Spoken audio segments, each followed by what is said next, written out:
Hello, let's talk about warmer tanks. Yes, I'm from Germany. We like talking about tanks. Yes, we have four big changes for the guard in the last update. First, our army rule changed. Now, every vehicle with the keyword squadron, or every unit with the keyword squadron, get little hits on vehicles, and everything with the keyword regiment get little hits on everything what isn't a vehicle or monster. This is important if you play against guard. Not every vehicle have the squadron keyword. For example, no super heavy have squadron keyword.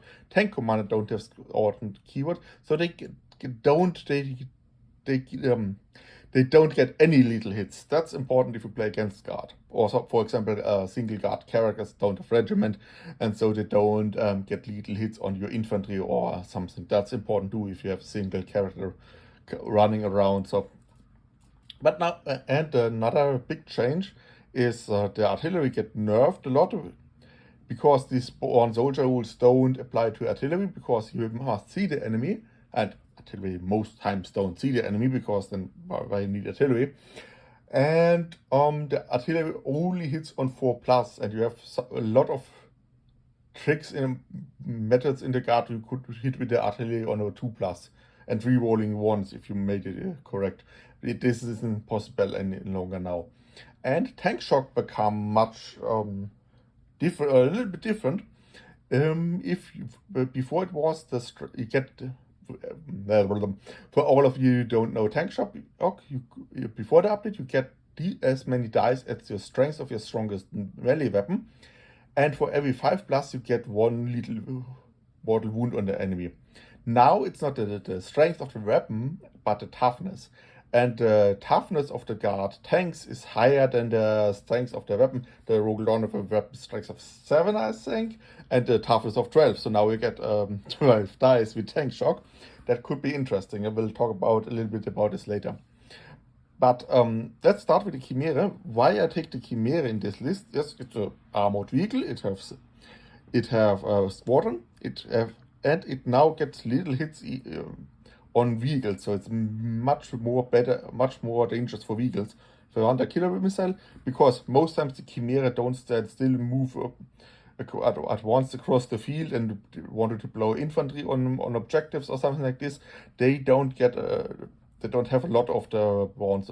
They don't provide a lot of from bonds, the old bond soldier rule, but now they could be much more useful for them.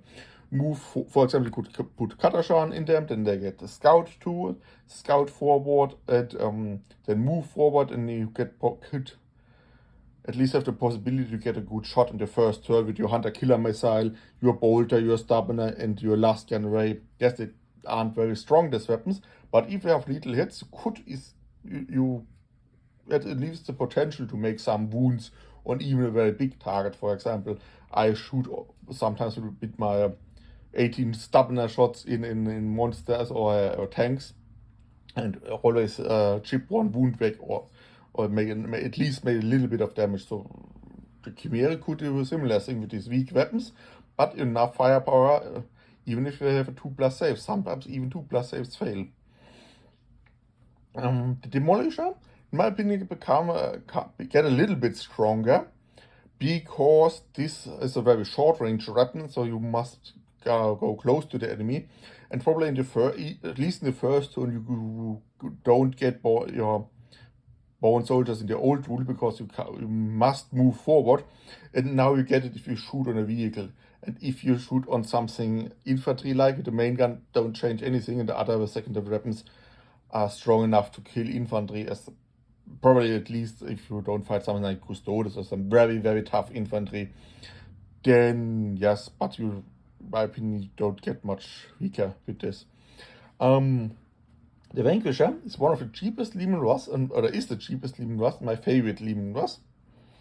It's a little bit different for him, because here, in this main gun, he have the keyword heavy, and so you don't want to move really, so you want to stay still anyway, so, but now you at least can move if you want, and still have got a little hits, and you shoot this massive gun only on vehicles anyway, so that's not really a problem. And even if your main gun for your secondary armory, this heavy don't count, so there you don't have a disadvantage. And even if your main gun don't kill the enemy, you have still a last gun, and of course a hunter killer missile, and they all, if you move, they all get lethal hits too, so nice. The normal Liam Ross, I never played the normal Liam Ross in my Warhammer 40,000 games. I don't think there is any change for him, still a useful Liam Ross. But if you played it as tank commander, then you have a disadvantage now, because tank commander don't have squadron, tank commander don't get lethal hits anyway. So that's a little bit of a problem. The Lehman Ross, the Exterminator, yes, it's the Exterminator. The Executioner is there with a big plasma gun. He have 2 autoguns, and he is, in my opinion, become a little bit more valuable because some other change for the guard. Field of Fire, one of the best stratagems for the guard, is a cost now every time 1 CP, and you can't get each for free anymore with Ursula Creed. And this tank have a similar usefulness. If give you with the enemy, if give you one more armor penetration if you shoot on something, and so this, in my opinion, it get more valuable. Yes, these autoguns are a little bit too weak to fight heavy vehicles or tanks, but you get twin link, so you can reroll the hit rolls, and they make 3 damage everything. So and they have rapid fire. So if you go, now you can drive close to another vehicle and don't have to make the decision, want a little hits or want the more hits, so more auto hits, or more auto hits, more rapid fire hits. So now you can drive on the enemy and shoot them. And if you fight something in heavy infantry like Custodes, your gun is you wound him on 3 anyway, so that's not a big problem. And Spaceman's you wound on a 2+, and you have to make 3 damage. It's a perfect vehicle to wipe out very heavy infantry squads. In my opinion, it become a little bit more valuable. And the winner of this change is, in my opinion, the Rogal Dawn. The points costs are reduced. Now you can move it and get leads. Yes, if you shoot on some very light, or if you shoot on some infantry, then not. But this thing have a whole arsenal of weapons, of deadly weapons, and you probably can wipe out infantry without need of lethal hits. And tank shop become more important, because this thing get 12 dice for tank shop, and that's one idea. For example, if you imagine this is an enemy unit, and that's another enemy unit, and you charge this enemy unit with tank shock, wipe them out with tank shock, and you can pile in the next unit, so and then fight the next unit with your normal melee attacks. So could be an interesting tactic to